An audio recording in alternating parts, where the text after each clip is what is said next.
This program is presented solely for educational and entertainment purposes.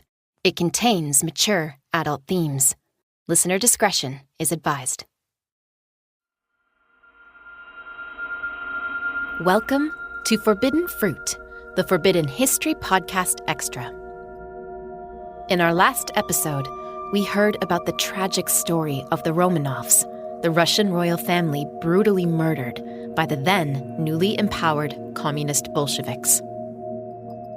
In this episode, we're going to explore a question that has fueled debate ever since. Could Tsar Nicholas and his family have been saved by his cousin, King George V? It's May 1913, and in Berlin, the world is coming together for a royal wedding. Princess Victoria Louise of Prussia, the only daughter of the German Emperor, Kaiser Wilhelm II, is marrying Prince Ernst August of Hanover. They make for a glamorous couple. Theirs is not a dynastic alliance, but rather a love match, and it captures the media's attention. The pair will feature on the front page of the New York Times for several days. But at its heart, the event is a family affair.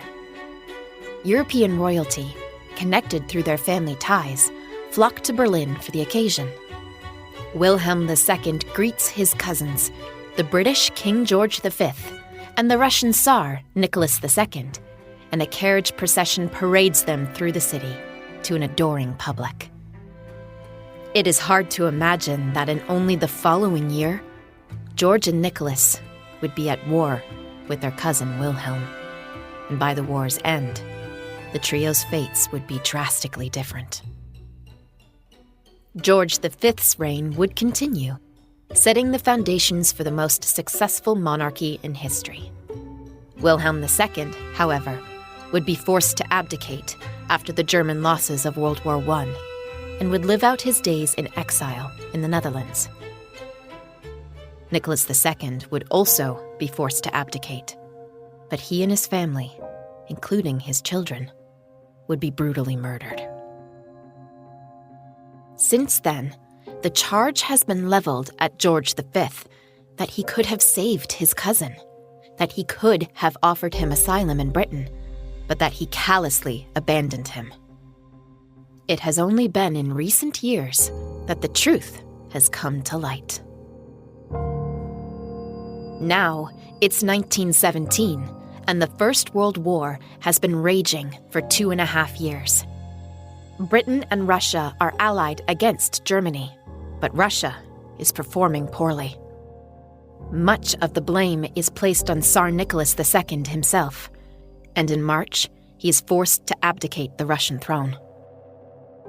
But 300 years of Romanov autocratic rule are not easily replaced. Nicholas II's abdication sees the emergence of two separate centers of authority. Both claim to speak for the people, but neither represent more than one group of citizens.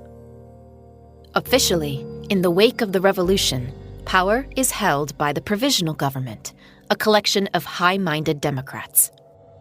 As the name implies, the Provisional Government is designed to be a caretaker administration. Its tasks are to organize elections as Russia transitions into democracy, and to maintain essential government services in the meantime. But with much of the country's citizens at war, full democratic elections are impossible. Hence, the provisional government lacks any legitimacy. It can only exist in an uneasy truce with the Petrograd Soviet, a council that represents the interest of Russia's soldiers and workers. The Petrograd Soviet develops into an alternate source of authority to the provisional government and becomes increasingly radical in its aims. Critically, the two groups also have very different ideas about what to do with the former Tsar and his family. At first, Nicholas and his family are placed under house arrest in the Alexander Palace in Tsarskoye Selo, near Petrograd. That would later be called St. Petersburg. For his part, the former Tsar has few worries about his fate. He is expecting that he and his family will be exiled to their estate in Crimea to quietly live out the rest of their days. The provisional government wants to protect the Romanov family, but it is concerned that allowing them to remain in Russia may encourage a counter-revolution among loyalists who would want to see Nicholas reinstated. The Petrograd Soviet has a far more radical agenda. It wants to put the Tsar on trial, and by implication, execute him. In its view, Nicholas should pay for his despotic rule with his life. While Nicholas and his family live in limbo, in Britain, George V is faced with a quandary. On the one hand, he may instinctively want to help his royal relatives, but it remains a popular misconception that the decision is his to take. As a constitutional monarch, it is up to the British government to decide whether to offer the gift of asylum in Britain, and they make no voluntary offer. The first consideration of Britain as a place of asylum, in fact, begins in Russia, in the provisional government. Spying a way of preserving the Romanov family's lives while removing them from the domestic picture, Pavel Milyukhin, the foreign minister, presses the British ambassador of Petrograd, Sir George Buchanan, for Britain to offer the Romanovs asylum. The British government, under Prime Minister David Lloyd George, are tellingly slow to respond. And while, after a few days, they do extend an offer of asylum, they attach a very specific condition. It is to be for the duration of the war only. Perhaps surprisingly given his family connection, this reluctance to offer asylum extends to George V himself. The reasons for this lie in the way in which Nicholas II was seen by the British people. 12 years earlier, in 1905, when revolution in Russia was first in the air, his soldiers fired on peaceful protesters outside the Winter Palace.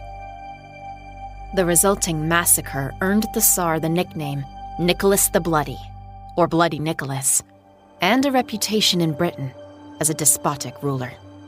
There is even support in Britain, particularly among the working classes, for the new revolutionary communist regime. To make matters worse, Nicholas's wife, Tsaritsa Alexandra, is German-born.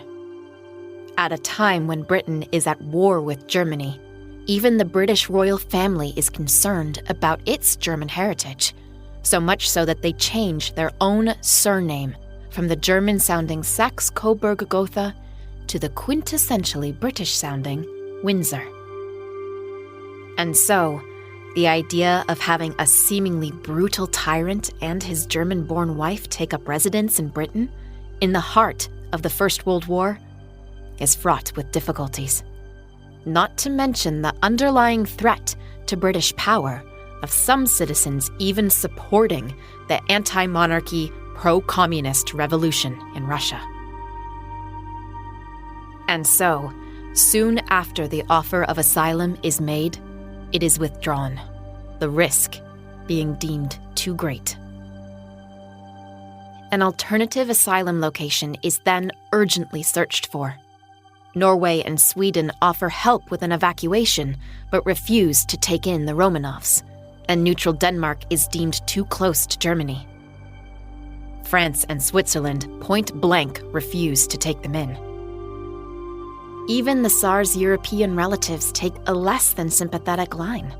Many believe that Nicholas and Alexandra face a disaster of their own making, their own mistakes having led to their downfall.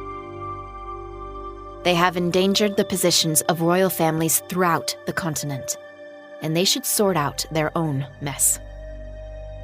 By now, events in Russia itself are moving fast. A renewed Russian offensive on the Eastern Front in July 1917 ends in disaster and results in anti-government rioting in Petrograd. With fears that further disturbances could easily reach Tsarskoye Selo, the Romanovs are moved to a safer location, the town of Tobolsk in western Siberia. But the provisional government's days are numbered. In October, the Bolsheviks seize power under the leadership of Lenin. In March the following year, this new government signs the Treaty of Brest-Litovsk, ending Russia's participation in the First World War by giving up vast swaths of territory to Germany. Nicholas is appalled by the price the Bolsheviks pay for peace, but his spirits are high. He believes that his Western allies are plotting to break them out and smuggle them to safety. But he is mistaken. In April, with the anti-Bolshevik White Army approaching Tobolsk, the Romanovs are moved once more to Yekaterinburg in the Ural Mountains. Meanwhile, in Britain, the fact that the Romanovs are in distant Yekaterinburg leads to a simple case of out of sight, out of mind. With Russia now out of the war, for George V, the political pressure to get the Romanovs to safety is alleviated. His focus is returned to Britain's war effort. And even if planning had been in motion, the logistics of getting the Romanovs out of Yekaterinburg, past trigger-happy revolutionaries, and overseas patrolled by German submarines, would have been almost certainly insurmountable. The Bolsheviks still initially intend to put Nicholas on trial, but when their position in Yekaterinburg is threatened, they take a drastic step. And so, on the 17th of July, 1918, the Romanov family are murdered. Upon hearing the news, George V is devastated. He writes in his diary, those poor, innocent children, and attends a memorial service held in his cousin's honor. But the charge that George V abandoned Nicholas to his fate remains a complex issue. The need to balance domestic opinion, the pressures of the war, and family ties provided a situation with no easy answers. But even if he, or more accurately, the British government, had maintained their offer of asylum, who knows if Russia would have so easily let them go.